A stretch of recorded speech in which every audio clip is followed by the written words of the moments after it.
де-факто Кримський півострів, він є окупований. Так? І я думаю, що вам відомо, що там достатньо гострою стоїть проблема з водопостачанням. Так? Тобто півострів, він відімкнутий є від материка українського. І тому я поставив це запитання з водою. Ваше бачення, водопостачання потрібно відновлювати чи ні? Так, як є зараз. У нас на сьогодні, ми не можу сказати, що не сформована позиція щодо цього питання в партії. Я можу сказати вам мою позицію особисту. Тобто, не виступаючи від імені когось іншого, я вважаю, що вимикаючи водопостачання окупованим територіям, ми таким чином шкодимо людям, які є нашими громадянами.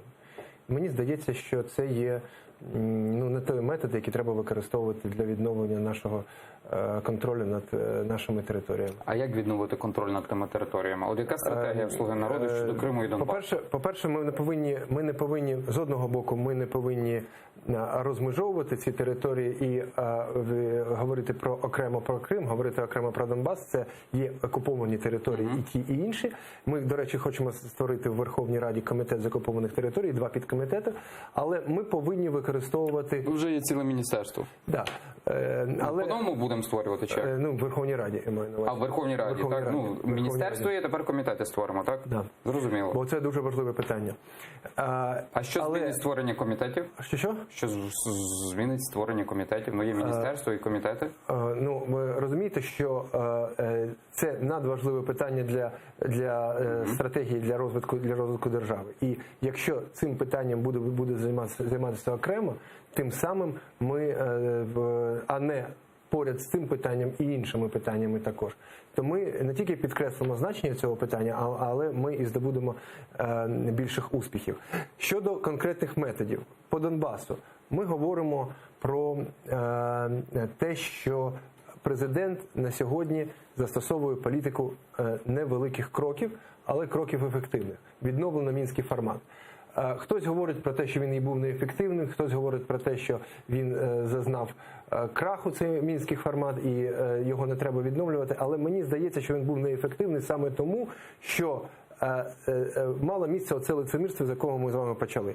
Що цілі були одні у людей заробляти на війні, а мінський формат, він фактично був ширмою, за якою приховувалися справжні цілі наших можновладців. І про це, власне, Кучма говорив свого часу, коли він вийшов з цього формату. Ми вже бачимо певні результати розведення військ. Мінський формат давно не працював, і Кучма довго тягнув.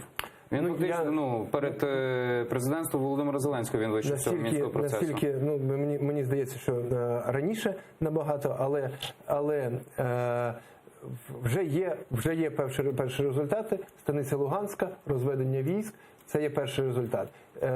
Це треба зробити по всій лінії фронту.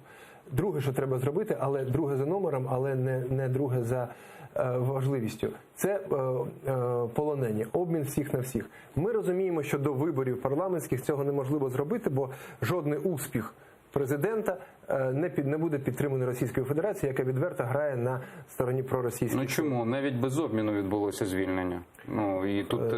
ви маєте на увазі Медведчука? Так, ми ж з вами розуміємо, що відбувається. Ми ж з вами розуміємо, що це піар-ход, аби показати людям, хто реально тут вирішує якісь питання, а хто просто робить вигляд, що вирішує, і жодного якогось контакту не може бути. Може бути контакт, і цей контакт буде, і ці питання будуть вирішені.